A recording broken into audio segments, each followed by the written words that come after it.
Welcome, this is Josh Rees with Mile High Church in Lakewood, Colorado. Thank you for tuning in to our podcast today. For more information about our church, please visit our website, milehighchurch.org. We came up with this theme called the Abundant Universe, an opportunity for us as a community to anchor ourselves in the true nature of life, which is abundance. Now I know that it can seem at times as though there's lack going on, there's not enough. But we believe that our teaching at its very core calls us to living a life on a daily basis that reminds us of the true nature of the abundance that's flowing through us. That we can live a life where our very attitude towards everything is that I can do it, there'll be enough, there is enough. I live in this abundant universe, and I may not know exactly how the good that I'm seeking shall flow to me, but I'm going to align myself with it right now proactively. Versus that place that we can get into where we can fall into a pattern of fear that there won't be enough, or even talking about with other people that there's not enough, and becoming and feeling like a victim of our perceived not enoughness in the world. But that our teaching and the God that we believe in already has provided all that is necessary for us to thrive. And what we have to do is become aligned with it versus getting out of alignment with it. And when we get out of alignment with it, that's when we begin to tell ourselves these horrible stories of lack. So we have talked about the nature of abundance. Our founder, Ernest Holmes, talked about abundance in a very prolific manner. At the same time, he cautioned us to be aware that our teaching is not or meant to be a get-rich-quick scheme. It's not meant to be I just think a happy thought today and all my abundance shall flow tomorrow. Most of us have to have a perceived practice of reattuning ourselves every day. Just like the TV, when you want to watch whatever TV you want to watch, channel you want to watch on TV, you've got to take the clicker and put it on that channel. Or else you don't get to sit around and say, why isn't it on the channel I want it to be on? I'm so frustrated. You've got to do something about it, right? And so that's our lives in a nutshell. Okay, I'm out. Bye. No, I'm just kidding. No, I have a lot more to say. Never mind. So, Ernest Holmes says to us, the best way to arrive at the high consciousness is to have a great faith in the willingness and the ability of Spirit to do all for us by working through us. That's my favorite part about this teaching. It does its great work for us by doing it through us. We provide the vessel, we provide the container through which this life can flow, and therefore we are accountable for creating the container of mind, the container of heart, the container of expansiveness that we choose to live from. And so he goes on to say, we must believe in the inherent goodness and all powerfulness of the Spirit. We must let every path lead us back to the point where we realize the inner presence of the great reality, which he spells with a capital R. There, through the door of our own thought, we enter into the universal consciousness, into a complete realization of life and truth, of love and beauty. So in our series, we've been talking about 4 building blocks. That's 8, so this is 4 building blocks.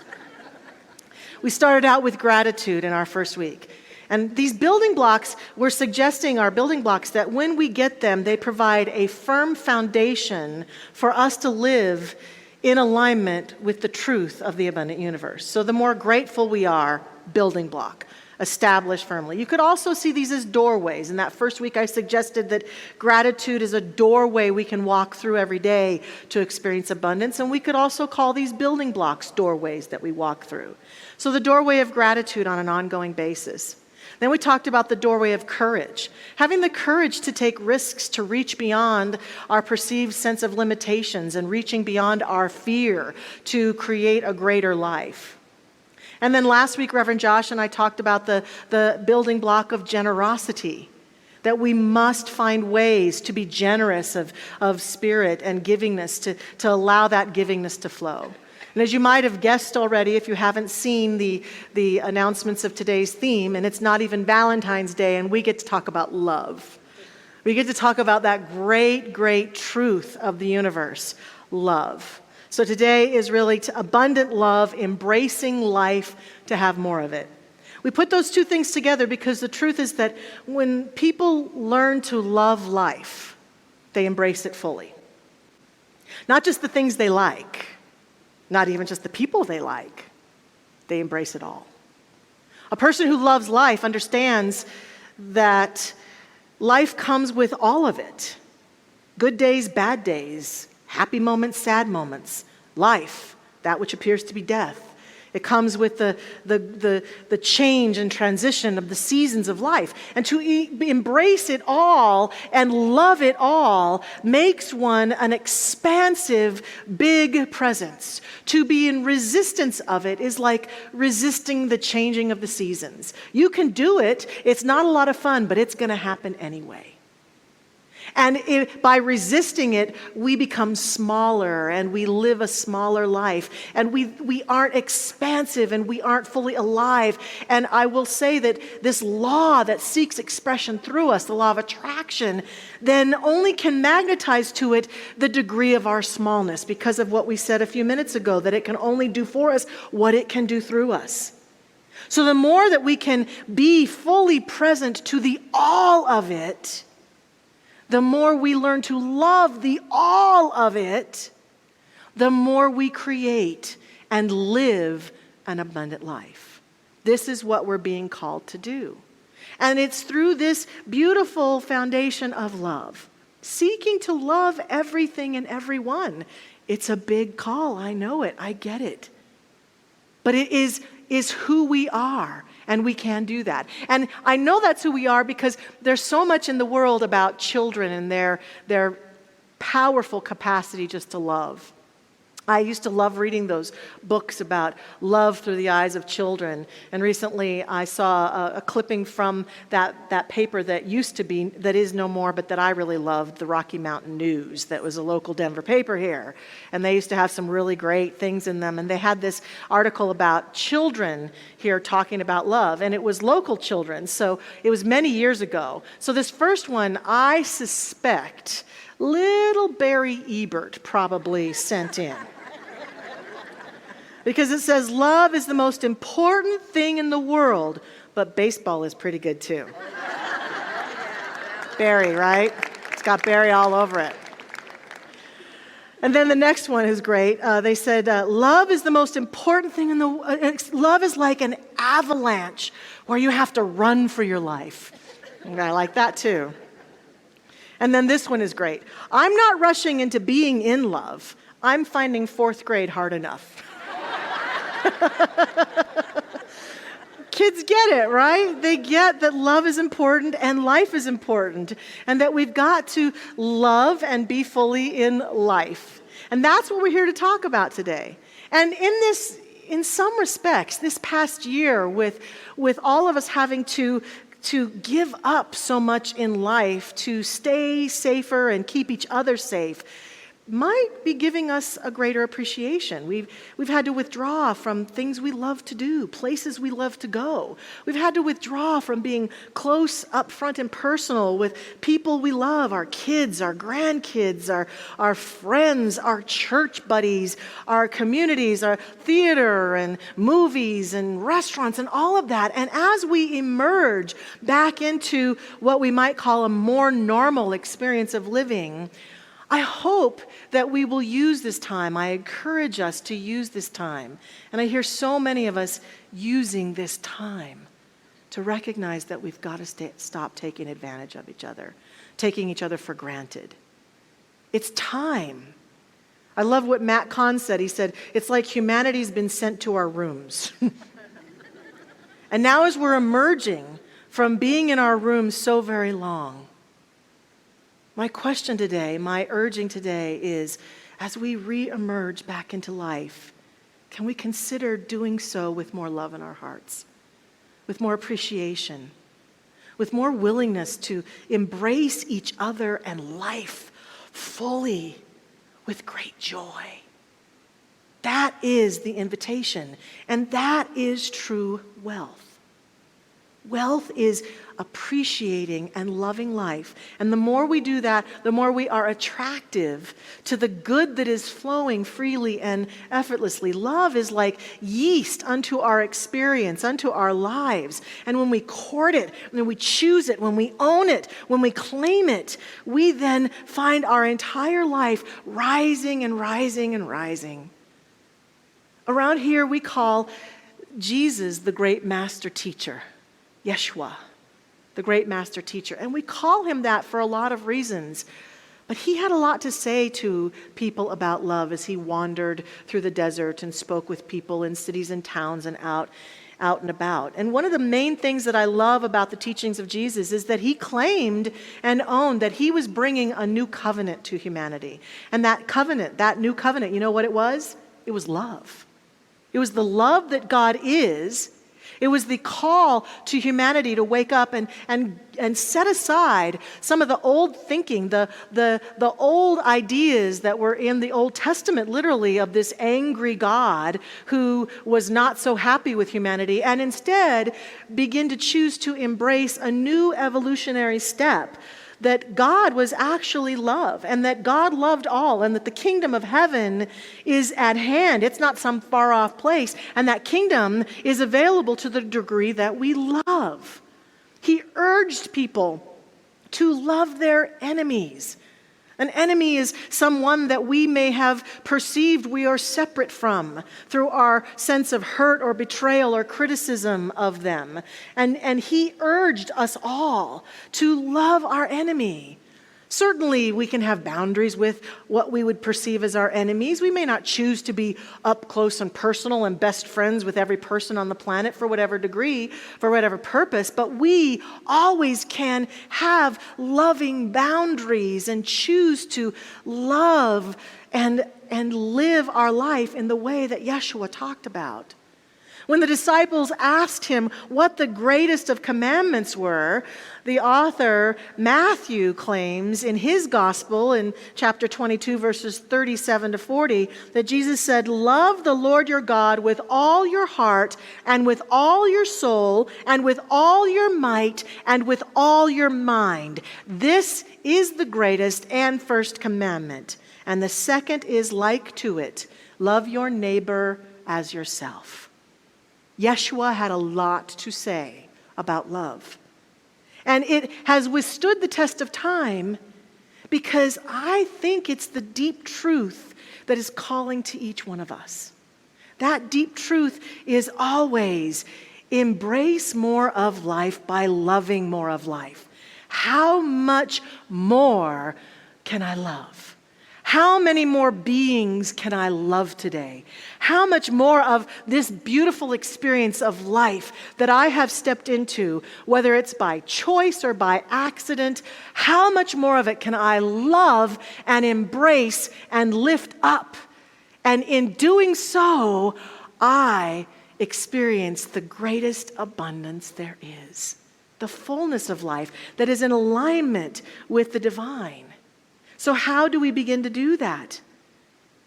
We have to learn to choose to simply love life. And one of the greatest ways we do that is by speaking lovingly, thinking lovingly, acting lovingly, living in love and as love, encountering that divine love that is the truth in our soul. Every great faith tradition, every philosopher, every great thinker and teacher on this planet would look at any group of people they were in front of and would likely say, if they are in alignment with the highest ideas possible, God is love. And to experience that love is to experience the divine. To live it out is to live from and as the divine. And the more of us that do that, the greater love shall burst forth on this planet. And the things that you and I claim that we want so much and we want so fiercely, peace amongst each other, support amongst each other, the things that we want to see be birthed on this planet are birthed to the degree that each one of us becomes the living embodiment of that kind of love. The love that loves our life and loves life in general. And so we have the most powerful choice before us. Do we experience love by continuing to act out in our thoughts and in our words and our deeds judgment and criticism and blame and separation from each other? No matter how right we think we are about living life, I suggest today we gain absolutely nothing. Whether we're venting or putting stuff on social media or talking trash about people, we gain nothing from that except that contraction of being as small as we possibly can be. We only feel that great expansiveness to the degree that we can look even at a person that we don't agree with and find a way to be in love. There's a wonderful author named Stan Dale who says, everything we do is either an act of love or a cry for love. That's true of us. But part of how we live love out is we begin to remember that's true of every other human on this planet. And as we look out and we see people doing what we might call unskilled behavior, we can remember everything they're doing is either an act of love or a cry for love. And I am going to be a human being who lives my life in the highest way possible, and I'm going to give them love, even if it's from afar, even if it's invisible, even if they'll never know it or never see it. I'm going to send love. So that's how I learn to love life. I live life in general from that place of love when I choose to do that. I know for me, many times, I'll just be sitting around minding my own business. And there'll be this moment that comes where love just has its way with me. I bet that happens to many of us. Where suddenly I'm just filled with this sense of the beauty of life, of how amazing it all is, of what a miracle it is that we get to be here on this planet at this time to love one another. We're not here to make each other wrong, to knock each other down, to criticize and fix each other. We're here to love each other. And when that moment comes where we can feel that, it's like a wave that comes over me and calls me into my greatest beingness that I know is deep down inside of me. Sometimes it's generated by looking out at life and just innocently looking at something that I might see all the time, like a sunset. And thinking, oh my gosh, seeing the face of someone that I love and just seeing the beauty of them. Seeing human kindness acting itself out in front of me and feeling so privileged and honored to witness love in that moment. Sometimes just sitting up in that chair looking out at you all and feeling it before the service starts and thinking, here we go. Look at these beloveds. And I know that that feeling has its way through me because I choose, as I suspect most of you do, to court that presence every chance I get, to be reminded of the beauty of life by witnessing it. And so one of the tools that we can use is to every day call ourselves back to it consciously, especially when life gets tough, when it gets hard, to go look at a sunset, to go find the face of a beloved, to go listen to some beautiful music that uplifts, and to remind ourselves, even in the face of a challenging moment, that love is right here where I am and lifts me up and leads me on. And therefore, everything I am and everything I do is love. To learn to love your life just as it is. The great teacher Mary Morrissey talks a lot about how we're always in co-creation with the divine. And the question really becomes, are we co-creating from default or by design? A person who designs their life from the standpoint of love is co-creating from the core of who they really are. And that's what we're called to do. Obstacles may appear, challenges may appear, but we can greet them with love. And I love what Mother Teresa says about this. She says, I'm not sure exactly what heaven will be like, but I know that when we die and it comes time for God to judge us, God will not ask, how many good things have you done in your life? Rather, God will ask, how much love did you put into what you did? How much love did you put into what you did? Whether it was some great dream or some great challenge, how much love did we put into it? And the more we put into it, the more we can grow and expand. There's this great movie that I love with Nicolas Cage and Meg Ryan, and it's about Nicolas Cage being an angel. And there's all these other angels. Then the movie depicts life like these angels are floating all around all the time. And Nicolas Cage's character often goes to someone who's transitioning off of this plane into the next plane of experience. And he takes their hand and he walks with them and he says, so what did you love about being alive? And he gets various answers. And in one particular scene in the beginning of the movie, he's at the bedside of a little girl who's just passed. And he's walking her on to her next life experience. And when he asks her what she loved best, she says, pajamas. I thought that's probably what a lot of us would say right now after the pandemic, right? Loose pants and pajamas, love them best. But if I were to ask all of us right now, what are some of the things we love best about life, how long would it take for you to get to, I loved being me?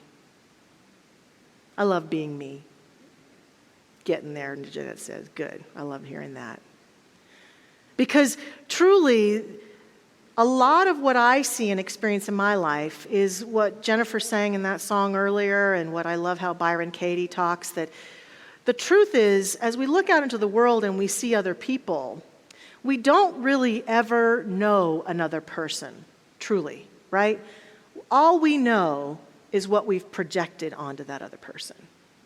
And where is the source of our projections? Right here. We are the source of our projections. And so we look out into the world and we judge, or we make right, or we make wrong, or we say yes, or we say no, we have our opinion, blah, blah, blah, blah, blah. But what we get to realize is every single one of our opinions about other people is a reflection of us. And the degree to which our opinions are negative and judgmental and resentful, that's the degree to which we have toxic thinking going on inside of us. And I would say and suggest today the degree to which we don't love ourselves, that we are not loving and accepting ourselves. And when we begin to open up to a willingness to love and accept ourselves more, this magic thing begins to happen often where we find our ability to love and accept each other people more, expands incrementally. So sometimes that looks like, for me, I've said this before, every night before I fall asleep, have I left anyone out of my heart today?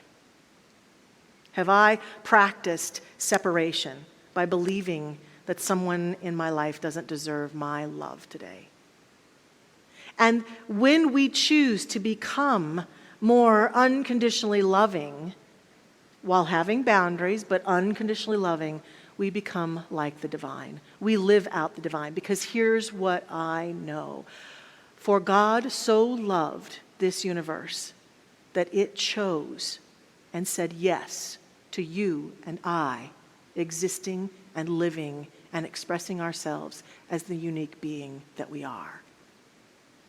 God, the living presence, has never once doubted its brilliance in letting you or I come into being.